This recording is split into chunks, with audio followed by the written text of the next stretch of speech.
বন্ধুগণ আসসালামু আলাইকুম।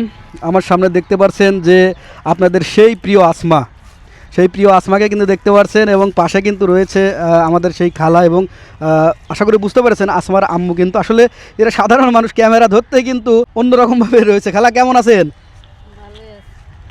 এই পাগলিটা কেমন আছে? ভালো।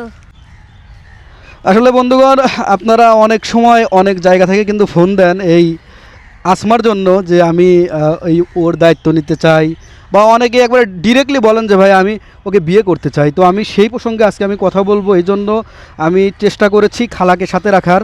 তো খালার সাথে আমি কথা বলবো। খালা, আমাদের অনেকেই ফোন দেয়, বুঝছেন, ফোন দিয়ে বলে যে ওর দায়িত্ব নিতে চায় বা ওকে বিয়ে করতে চায়। আপনি এই বিষয় নিয়ে কী বলবেন? আমি আমার মায়ের শুধু মায়া আমি বিয়া দিব না, যদি মন চায় ভাই হিসেবে বোন হিসেবে এক জিনিস দেওয়া যায়, না দিলেন না।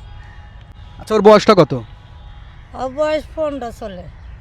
আপনাদের বাড়ির তো দেখা যায় পরিবারটা চালানোর মূল কর্ণধারী আসমা। হ্যাঁ, আসমাই চালা সংসার।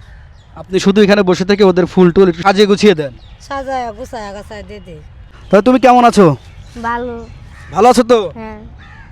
আচ্ছা, তুমি কি চাও? আমাদের এই যে কিছু এই যে ভাইয়ারা খালি বলে যে আমি আসমাকে একবারে নিয়ে নিতে চাই, সে বিষয়ে তুমি কি বলবে?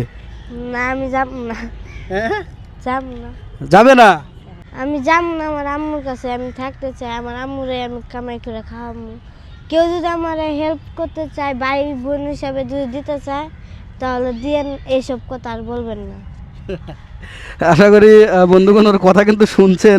আর মেয়েরা কিন্তু এমনিতে লজ্জাবোধ হয়, আপনারা কিন্তু জানেন। ও বলতে বলতে কিন্তু অন্যদিক তাকিয়ে রয়েছে, দেখতে পাচ্ছেন। তো আশা করি ওর কথা কিন্তু শুনছেন। আপনারা অনেকেই আমাকে বলেন, ফোন দিয়ে বলেন, একবার ডাইরেক্ট, তারপরে হোয়াটসঅ্যাপে, ইমোতে সরাসরি ফোন দিয়ে ওর বিষয়ে শুধু বলেন যে আমি ওকে বিয়ে করতে চাই। তো ইতিমধ্যে কিন্তু আমরা আপনাদের জানিয়েছিলাম এর আগেরবার একটি ভিডিওতে, এই খালা কিন্তু বলেছিল যে না, আমার মেয়ে এখন ছোট, ওর কেবল 15 বছর বয়স, আমি আরও সময় নিতে চাই। তাছাড়া ও কিন্তু এই পরিবারের এমন একটি মেয়ে যে তার পরিবারটাকে সার্বক্ষণিকভাবে সাহায্য করে আসছে।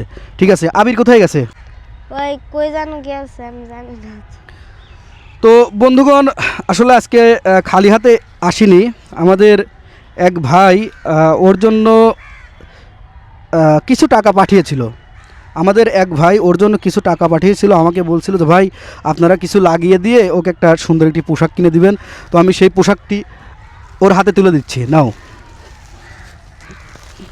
একটু বের করে দেখাও সবাইকে। তুমি পাশে দাঁড়াও, পাশে দাঁড়াও, পাশে দাঁড়াও, আমার পাশে দাঁড়াও। এই যে তার পোশাক কিন্তু বের হচ্ছে। আমাদের এক ভাই কিছু টাকা পাঠিয়েছিল এবং আমরা কিছু লাগিয়ে দিয়ে ওর একটি সুন্দর পোশাক আমরা কিনে দিলাম। তো